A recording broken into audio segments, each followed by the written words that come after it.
Meus amados irmãos, a paz do Senhor Jesus Cristo, sejam todos muito bem-vindos à lição de número 9 da nossa disciplina Evangelismo e Missões, Missões e Evangelismo. Nós temos uma aula importante hoje, vamos falar sobre missões transculturais. O que é, você sabe, o grande desafio da igreja missionária. O padre Antônio Vieira tem um sermão muito bonito que fala a respeito do trabalho do semeador. Você conhece a passagem, a parábola, que diz: eis que o semeador saiu a semear. E em sua exposição desse texto, no sermão da 60ª, Antônio Vieira diz assim, que é mister que o texto bíblico fale tanto sobre o sair a semear, porque tanto o semear quanto o sair haverão de nos ser contados, computados. Nós seremos medidos tanto pela semente que lançamos, quanto pelos passos que demos para lançar as sementes. Ainda que ele reconheça, há quem semeie sem sair e há quem saia para semear. E ele ressalta algo tão belo, dizendo que na palavra de Deus, na parábola do semeador, está escrito que o semeador saiu a semear, mas não diz que ele voltou, o que acaba sendo uma prova de que sair em missões transculturais é uma entrega total de sua vida ao Senhor Jesus Cristo. Mas quando falamos em missões transculturais, nós estamos diante do desafio que retira o missionário do meio de sua casa, da sua terra, da sua cultura, e leva o missionário, às vezes com a sua família, algumas vezes sozinho, para outro lugar, outro país. Ele vai para uma região e uma população, uma cultura, uma nação que são completamente desconhecidos para ele. E falaremos sobre alguns desses desafios na lição de número 10, que encerra esse livro. Mas quando falamos sobre as missões transculturais, precisamos então de algumas convicções diante de nós. Por exemplo, que a palavra de Deus está acima de qualquer cultura. Olha, não faz muito tempo eu estava participando de uma conferência evangelística, missionária, acontecida aqui na capital paulista, não muito longe de nós. Naquele lugar, levantou-se em determinado momento um pesquisador, um teólogo, que fazia missão e evangelismo em uma nação africana. E esse homem estava explicando que ele precisava comunicar o evangelho aos africanos, ou especialmente às tribos com as quais ele tinha contato naquele território da África, de uma maneira um pouco diferente de como ele normalmente falaria aos ocidentais. E ele começou dizendo: olha, para começar, eu não preciso perder tempo convencendo os tribais de que existe divindade. E ele começou a dizer da necessidade de, quem sabe, uma Bíblia adaptada àquela cultura, com paráfrases que pudessem ser mais bem compreendidas por aqueles nativos. Aquela fala foi tornando-se crescente no auditório, e todos os que estávamos ali começamos a achar interessante, né, a preocupação transcultural daquele homem. Até que levantou-se em nosso meio um dos muitos pastores que estavam ali e trouxe a todos nós de volta à realidade. Aquele homem disse numa pergunta muito simples: olha, o senhor está desprezando o poder da palavra de Deus, porque nós não precisamos que a Bíblia nos fosse adaptada para entendê-la. Por que eles precisam? Bom, naquela hora, toda a fala daquele homem, que já durava 40 minutos, ruiu, porque ele estava construindo a sua fala em cima de uma premissa falsa, a de que a palavra de Deus carece de algum tipo de adaptação, ou até, para usar uma palavrinha que anda um pouquinho na moda hoje, não é? Uma atualização da Bíblia, para que se pudesse falar, para que se pudesse explicar a palavra de Deus. Mas, como eu estou dizendo aos irmãos, a palavra de Deus é transcultural. Na verdade, bem melhor que isso seria dizer que a palavra de Deus é supracultural, isto é, ela está acima de qualquer cultura. Eu quero mostrar para os irmãos o que significa isso, então convido você para que venha comigo aqui no nosso quadro para uma verificação do que significa uma considerar a palavra de Deus transcultural.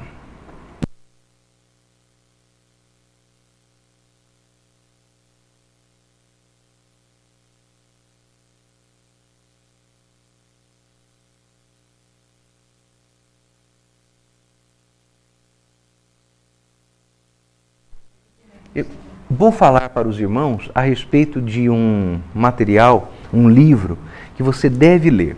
Um livro chamado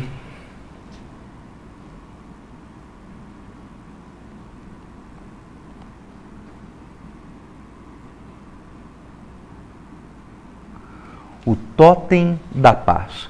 Esse livro conta a história de diversos desafios missionários transculturais. E eu vou contar de um, talvez eu lhe dê um spoiler, mas leia o livro.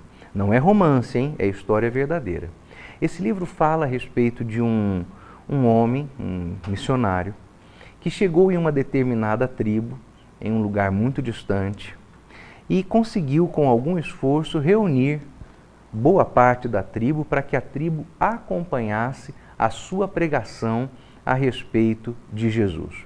O homem então começou a falar a respeito de Cristo, começou a contar a história da cruz e foi fazendo um esforço de dramatizar aquilo da forma mais tocante como ele pudesse. Quando este homem chegou no evento do Jardim do Getsêmani, em que o Senhor Jesus Cristo foi traído por um beijo de Judas Iscariotes, os nativos entenderam estar diante do ápice da história e começaram a ficar alegres, efusivos com Judas. Elegeram Judas o herói da história, não Jesus. E o homem não entendeu nada. Então esse homem, muito frustrado, saiu dali e pensou, tem um desafio cultural intransponível diante de mim. Não vai dar certo. Como eu vou pregar Jesus para essa cultura? Então ele começou a estudar aquela cultura da maneira mais adequada como ele pudesse. E ele descobriu uma coisa. Naquela cultura, a traição era uma característica venerada. Quem traísse com requintes era considerado um herói. Era muito comum que acontecesse que famílias inteiras perdessem gerações completas de familiares, tendo os seus entes queridos mortos por famílias opostas a si. E quanto com mais requinte uma traição acontecesse, tanto maior era o ato heróico diante da cultura daquela tribo. Acontecia de alguém levar anos para cultivar uma amizade com alguém, conseguir fazer com que essa pessoa confiasse em si, estabelecer vínculos de amizade, prova de amizade, e até que então o seu suposto colega viesse a confiar tanto em você que ele aceitasse estar com você na sua casa, fazendo refeições com você, partilhando com você da vida íntima do seu lar. Até que um dia você chamaria esse amigo para sua casa, para uma refeição, e esse amigo era o prato principal. E aí sua família devorava o seu suposto amigo. Pronto, naquele momento você viraria um herói da tribo, porque você conseguiu cultivar durante talvez anos uma falsa amizade até cometer o ato da traição contra um amigo seu. Por isso que aquela tribo venerou tanto Judas Iscariotes. E esse homem pensou, esse missionário, nunca vou conseguir falar de Jesus para esse pessoal. E conforme ele se aprofundava na cultura daquela tribo, então ele descobriu uma coisa, que quando duas famílias, o que era muito comum, estavam sempre em oposição uma contra a outra, brigando uma contra a outra, uma traindo a outra, uma devorando o parente da outra, havia uma forma para acabar com essa rixa. E era uma forma respeitada, porque se aquilo acontecesse, ninguém mais trairia ninguém. Aquelas duas famílias, os descendentes daquelas pessoas estariam em paz a partir dali, porque havia-se dado algo para apaziguar o ambiente de traição e morte cultivado entre as duas famílias. E o que era isso? Bom, se uma família quisesse ter paz com a outra família, então essa família daria para que a outra comesse um nenenzinho recém-nascido, um totem da paz, para que uma família pudesse finalmente se livrar da traição que seria cometida por outra família contra ela. Era preciso que a família interessada em paz entregasse um neném recém-nascido para ser devorado pela outra família. Isso seria aceitado como o fim de todas as rixas. Era a única coisa que aquela tribo respeitava. Nesse momento, ficou claro para aquele homem como ele iria introduzir a mensagem da cruz. Porque se Judas era um herói traidor, quem foi o neném oferecido por Deus para que houvesse paz e salvação no mundo? Jesus. Esse livro, O Totem da Paz, e outro que eu posso receitar para os irmãos, chamado Fator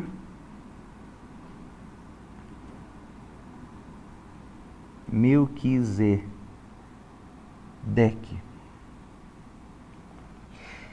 Esses dois livros são do mesmo autor, Don Richardson.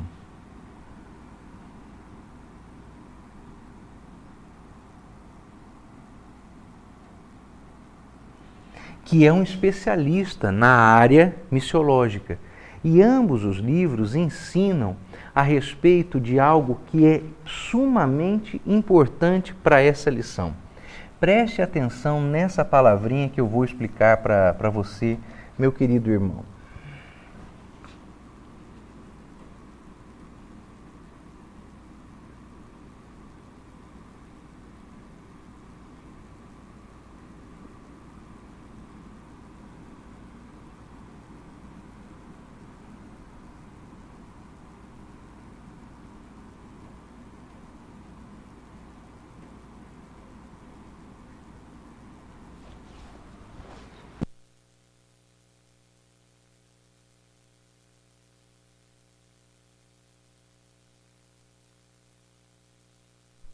Aqui os irmãos estão lendo essa palavra que é arquétipo.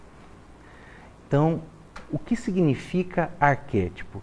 Arquétipo foi aquilo que Deus soberanamente, vou escrever aqui, Deus soberanamente preservou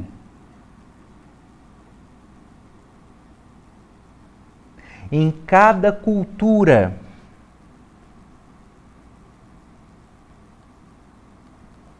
como ponto de contato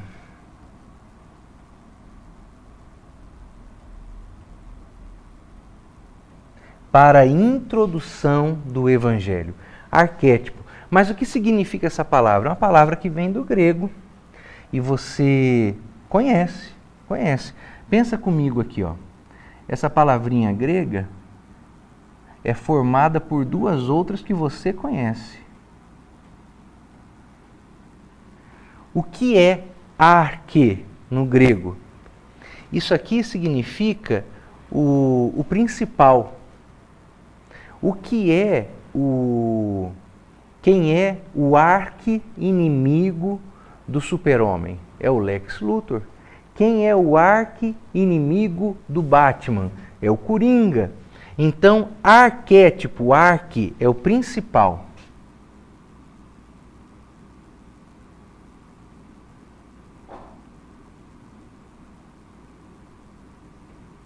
Principal. E tipo? Ora, tipo é... Você já sabe o que é. Tipo é tipo, é. Tipo é um elemento que remete a outro. É um elemento remissivo. Então, por que é que isso aqui serve-nos como explicação para uma questão missiológica? Porque Deus soberanamente preservou em cada cultura um ponto de contato para a introdução do Evangelho. Deus preservou um arquétipo, um tipo principal para a introdução de Cristo.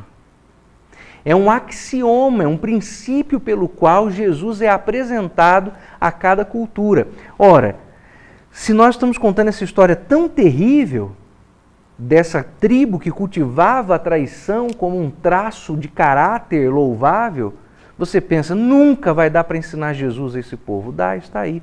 Jesus soberanamente preservou isso. No livro O Fator Melquisedeque há uma quantidade de várias outras histórias. E não por acaso o livro chama-se O Fator Melquisedeque, porque quem foi Melquisedeque? Foi o sacerdote e rei de Salém, tipo de Cristo, como nos diz a carta aos Hebreus, tu és sacerdote segundo a ordem de Melquisedeque. Era um tipo de Cristo, uma forma de introduzir Cristo. Isso foi reconhecido por Abraão. Não é por acaso que a gente brinca, onde está Melquisedeque, Abraão só faz dar o dízimo, porque Abraão deu o dízimo de tudo quanto tinha a Melquisedeque, e Melquisedeque abençoou Abraão. E a carta aos Hebreus nos explica que Abraão deu o dízimo a Melquisedeque porque Melquisedeque era maior que Abraão, ele era um tipo de Cristo, arquétipo. Então, esse é o princípio missiológico transcultural. Isso nos fala do quê? Que a palavra de Deus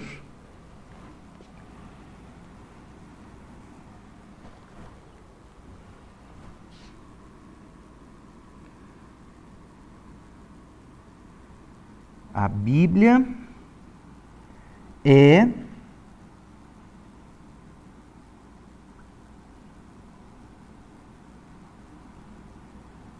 supracultural. Ela está acima de qualquer cultura. Aqui no Brasil, os irmãos sabem, nós estamos passando por uma grande dificuldade, porque de repente agora está um pouquinho mais aliviado, mas nem tanto, viu? Na verdade, assim, nem tanto. A Fundação Nacional de Apoio ao Indígena, aos índios, né, ela se opõe ao trabalho missionário em terras dos índios, mas vive muito bem quando as esquerdas ideológicas vão lá através das organizações não governamentais. Mas o que é a dificuldade da evangelização nessas tribos? Porque se fala que a introdução do Evangelho lá vai mudar o que esses índios acreditam, o modo como esses índios convivem, porque os índios vão abandonar os seus costumes ancestrais e históricos. Meu irmão, qual que é o costume ancestral e histórico de um índio? Vou te dizer qual que é. Pegar uma criancinha deformada, enterrar num buraco viva e pisotear terra por cima da criancinha até ela morrer sufocada. O que é o costume ancestral que não pode ser mexido no meio dos sacrossantos índios brasileiros? Se nascem dois curumins gêmeos, dois índiozinhos gêmeos, o que o pajé manda fazer? Mata um porque é demônio. Aí a mãe vai lá, entrega um dos seus índiozinhos, seus curumins gêmeos, para ser enterrado vivo e pisoteado pelos homens da tribo num ritual satânico, em que eles se embriagam com aquela bebida feita através da fermentação da mandioca, uma bebida que as índias produzem mascando mandioca crua e depois cuspindo a mandioca mascada com a saliva num grande tacho, e aí os índios bebem aquilo, ficam loucos, são tomados por espíritos das trevas, jogam as criancinhas no buraco, joga terra por cima e pisoteia. Esse é a sacrossanta cultura, intocável cultura dos indígenas.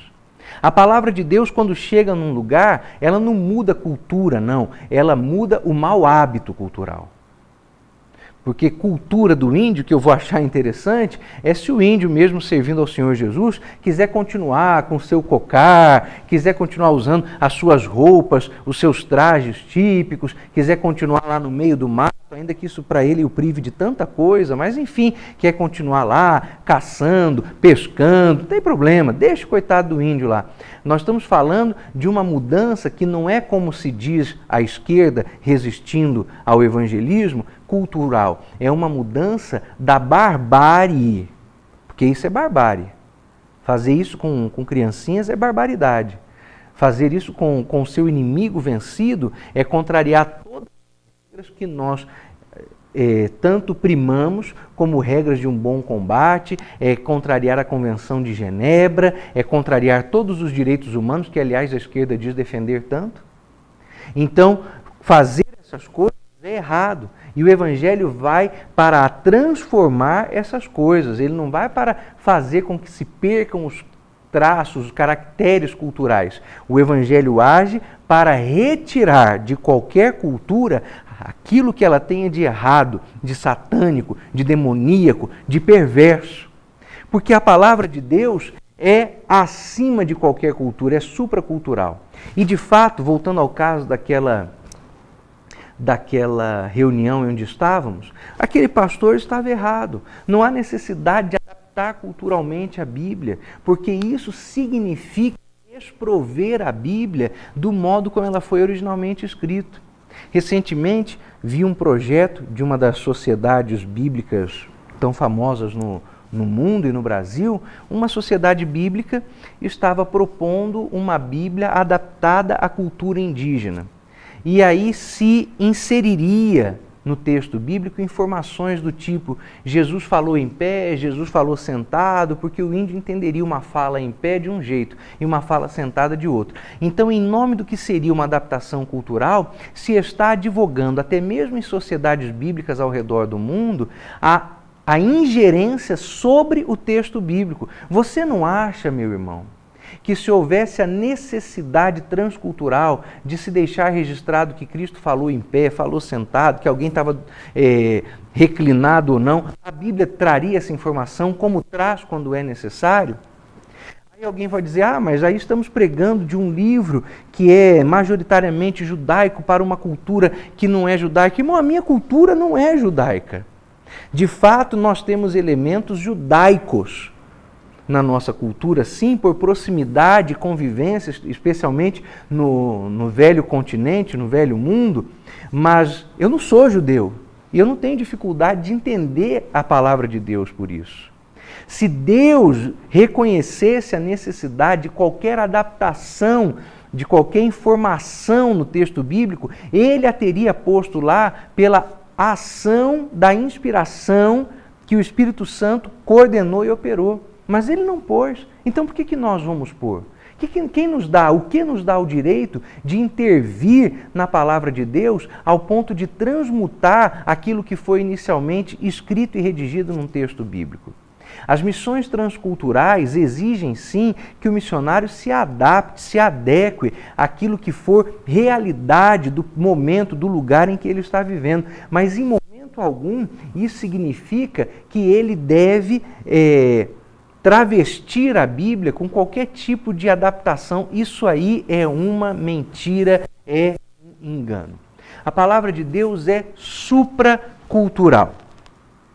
É importante, então, observarmos que, fazendo assim, o ministro conseguirá, onde ele estiver, promover a fundação de igrejas. E essas igrejas, embora venham a ter o seu início a partir do trabalho de um missionário vindo de terra estrangeira, acabará essa igreja, em algum momento, sendo conduzida pelos próprios irmãos que se converteram ali. São as chamadas igrejas autóctones, isto é, aquelas que já não dependem do serviço eclesiástico estrangeiro, mas podem conviver, desenvolver e crescer a partir do trabalho na própria região onde a igreja foi plantada.